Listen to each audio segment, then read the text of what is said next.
আমাদের গ্রাম ব্রাহ্মণডিহা ও আমাদের বাড়ির আশেপাশে সংলগ্ন এলাকা, আমাদের পাড়া। ছোটবেলায়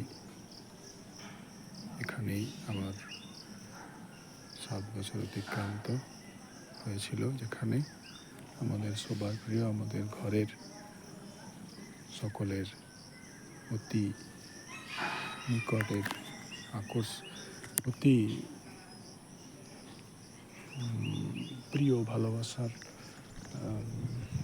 টানের জায়গা সেই ফলসা গাছ। ছোটোর থেকে দেখে আসছি, জানি না এখানে ফলসা ধরে অথবা না ধরে, কিছুই বলতে পারছি না।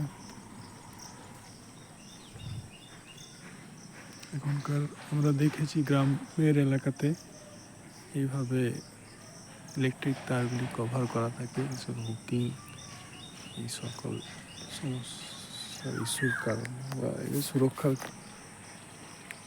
দুই উদ্দেশ্যে সামনেই রয়েছে গরু, তারা আনন্দে দিন কাটাচ্ছে,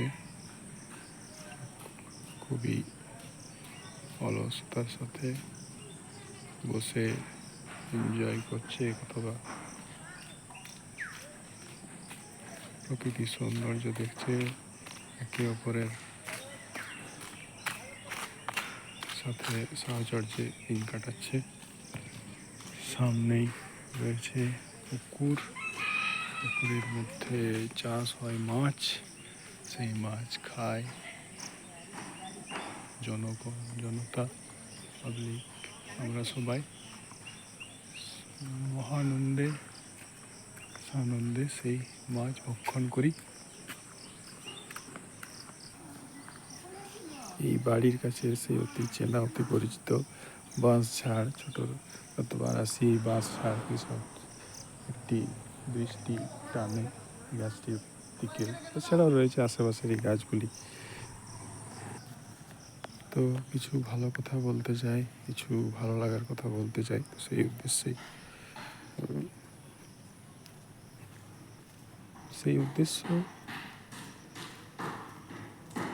কিছু আছে কিনা কে জানে,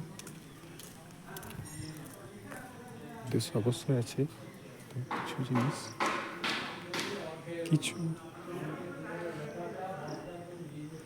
তো টপিকে আসা যাক যে আমাদের এইখানে প্রভু মন্দির, নতুন বাড়ি তৈরি হচ্ছে, নতুন মন্দির তৈরি হচ্ছে, বাড়ি বললে ভুল হবে, কোনো কাজ চলছে, প্রায় 1-2 বছর ধরে কাজ চলছে, আস্তে ধীরে একটু ডেভেলপ হচ্ছে। তো আমার মনে হচ্ছে আগের খালি জায়গাটি বেশি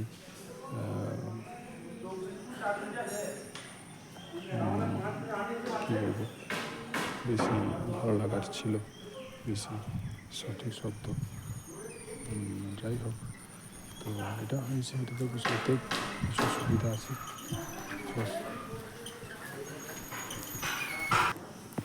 তো আগের দৃশ্যই বেশি সুন্দর লাগতো দেখতে, ওপেন খোলামেলা থাকতো সব। তো অনেকের মতে, অনেকের সেটা সেই কথাই বলেছে, আমার নিজেরও তাই একই বক্তব্য যে তবু একটি ধর্মীয় স্থান, এখানে সব রকমের পূজা অর্চনা এসব হয়ে থাকে।